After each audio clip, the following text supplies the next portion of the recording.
Light করে দেই দেখি এ রাখো ওখানে রাখো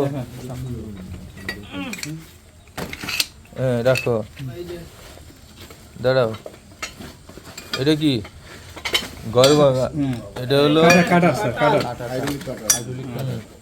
এই যে মাল স্যার মাল এই মাল 5 গান দুইটা এই যে চাপাতি চাপাতি এই যে হচ্ছে আপনার ওই সাফলের মতো যেটা না এটা সাজাও সুন্দরভাবে সাজাও শেরপুর ঈদগাহ এলাকায় ওখানে এমদাদ মোহাম্মদ সিরাজ নামে একজনের বাড়িতে গত ফেব্রুয়ারি মাসের 3 তারিখে দিবাগত রাতে একটা ডাকাতি হয়। তো ওনারা আমাদের কাছে একটা অভিযোগ নিয়ে আসেন, অভিযোগের প্রেক্ষিতে মামলা করে। তো এটা নিয়ে আমরা এই এসপি স্যারের নির্দেশে সদর থানার সার্কেলের নেতৃত্বে একটা বিশেষ টিম করা হয়। আমরা কাজ করতেছিলাম ডিজিটালি এবং ম্যানুয়ালি। তো এর প্রেক্ষিতে গত 26 তারিখে আমরা তদন্ত করার পর 3 জন ডাকাতকে আমরা গ্রেপ্তার করতে সক্ষম হই। তাদের মধ্যে নাম হচ্ছে রায়হান, আকুল মিয়া এবং হচ্ছে আফাস মিয়া, এবং তাদেরকে হচ্ছে সুনামগঞ্জের জগন্নাথপুর থানা এবং সিলেটের বিভিন্ন থানা অভিযান করে আমরা তাদেরকে অ্যারেস্ট করতে সক্ষম হই। এবং তাদের মধ্যে রায়হানের যে বাড়ি জগন্নাথপুর, ওখান থেকে তার দখল মতে এবং তার হেফাজত থেকে আমরা 6 রাউন্ড কার্তুজ উদ্ধার করি এবং এই প্রেক্ষিতে আমরা ওখানে মামলা করি। তো তাদেরকে আমাদের থানায় নিয়ে আসার পরে আমরা তাদেরকে জিজ্ঞাসাবাদ করি এবং তারা ঘটনা স্বীকার করে। এর প্রেক্ষিতে আমরা তাদেরকে জেল হাজতে প্রেরণ করি এবং পরবর্তীতে রিমান্ডে নিয়ে এসে আরও জিজ্ঞাসাবাদ করি এবং জিজ্ঞাসাবাদের এক পর্যায়ে তারা স্বীকার করে যে তাদের সাথে আরও 5-7 জন জড়িত ছিল এই ডাকাতির কাজে। এবং তাদেরকে রিমান্ডে যে জিজ্ঞাসাবাদে আমাদের প্রাপ্ত তথ্য ভিত্তিতে আমরা আবার অভিযান করি। অভিযান করার পরে আমরা একজনকে গ্রেপ্তার করতে সক্ষম হই। তার নাম হচ্ছে মনোর মিয়া, তার বাড়ি হচ্ছে সুনামগঞ্জের জগন্নাথপুর।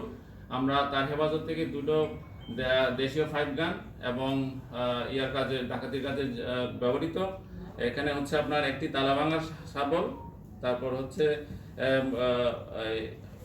ডাকাতির কাজে ব্যবহৃত যে মাটি কুড়ার জন্য শাবল এবং হচ্ছে হাইড্রোলিক কাটার আমরা তার কাছ থেকে উদ্ধার করি। কিভাবে আমরা এখানে জগন্নাথপুর থানায় অস্ত্র মামলা করি এবং তার তথ্যের ভিত্তিতে ডাকাত দলের সর্দার তোফাইলকে আমরা অ্যারেস্ট করতে সক্ষম হই।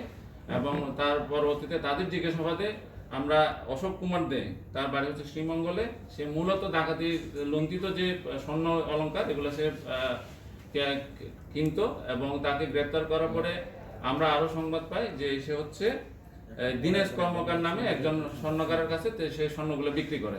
তো তার কাছে গেলাম, যাওয়ার পরে আমরা তার কাছ থেকে 4 ভরি 7 আনা স্বর্ণ এবং ডাকাতির যে স্বর্ণ অলংকার যেগুলো সেগুলো বিক্রি লব্ধ আরো 8,06,982 টাকা আমরা উদ্ধার করতে সক্ষম হই। দোকানটা কোথায় জিজ্ঞেস করবো? এটা হচ্ছে সিলেটের, সে তার একটা স্বর্ণকার লালদিঘির পারে। তো এই কাজে আমরা আসলে গত ফেব্রুয়ারি মাস থেকে যে আমরা অভিযান পরিচালনা করতেছি, সেই পরিচালনার প্রেক্ষাপটে আমরা ডিজিটালি এবং ম্যানুয়ালি যে কাজ করলাম, এই কাজের প্রেক্ষিতে আমরা এই ডাকাত দলের মোট 7 জনকে আমরা গ্রেপ্তার করতে সক্ষম হই।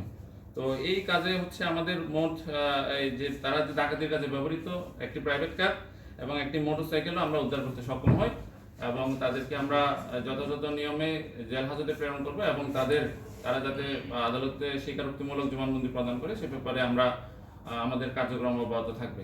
তো এই ঘটনার সাথে আরও জড়িত আরও 2-3 জনকে আমরা শনাক্ত করেছি, তাদেরকেও আমরা গ্রেপ্তারে অভিযান অব্যাহত থাকবে। আপাতত এই অভিযানের সাথে আমরা তাদের নামগুলো প্রকাশ করছি না।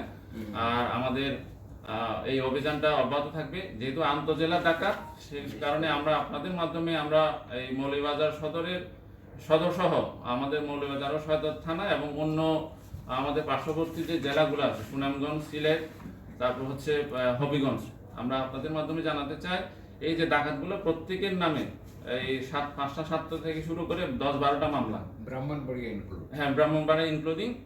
আপনারা তাদের মাধ্যমে তারা যদি এরকম কোনো ডাকাতির সাথে জড়িত থাকে, আমরা তাদের পিসিপিআর গুলো আমরা দেখতে পাই যে তারা হত্যা মামলার আসামি, এখানে দীর্ঘদিন ধরে পলাতক। আমরা এখানে আফাস উদ্দিন নামে আকেল মিয়া একজনকে পেয়েছি, আর আরেকজনকে আমরা পেয়েছি তোফাইল আহমেদ, সে যাবজ্জীবন সাজাপ্রাপ্ত আসামি এই ওসমানীনগর থানায়। হত্যা মামলার আসামি কে? আকুল মিয়া, আকুল মিয়া ওরফে আকুল। জি, তো উনি হচ্ছে হত্যা মামলার আসামি, উনি দীর্ঘদিন ধরে পলাতক। আর আরেকজন আছে তোফাইল আহমেদ তোফা, সে ওসমানীনগর থানার তার বিরুদ্ধে হচ্ছে যাবজ্জীবন সাজাপ্রাপ্ত আসামি। তো আমরা প্রথমে এই ঘটনার আমরা উদ্ঘাটন করতে সক্ষম হয়েছি। আমরা এই 3 মৌলভীবাজার পুলিশ, জেলা পুলিশ, আমরা সার্বক্ষণিকভাবে সব সময় আপনারা জেলা যে জনসাধারণ আছে তাদের সাথে থাকতে চাই, তাদের পাশে থাকতে চাই। আমরা ভবিষ্যতে যাতে আর কোনো ঘটনা ঘটতে না পারে সে ব্যাপারে আমরা সজাগ থাকবো, এবং এই ব্যাপারে যাদেরকে আমরা অ্যারেস্ট করছি আর কোনো ঘটনার সাথে জড়িত আছে কিনা এই ব্যাপারে আমরা আমাদের তদন্ত অব্যাহত রাখবো। আপনার জ্ঞাতার্থে জানাচ্ছি, গত 21/4/2025 এটা হচ্ছে খলিলপুর ইউনিয়নের বাগড়াই গ্রামে আরেকটি ডাকাতির ঘটনা ঘটে, এবং এই ঘটনা এদেরকে যখন আমরা অ্যারেস্ট করি এবং আমাদের তথ্য প্রযুক্তি যখন আমরা বিশ্লেষণ করি, এই ক্ষেত্রেও কিন্তু এই ডাকাত দল একই ঘটনা ঘটেছে, এটা আমরা প্রমাণ এটা প্রুফ হয়েছে এবং তারা আমাদের কাছে স্বীকার করেছে। আর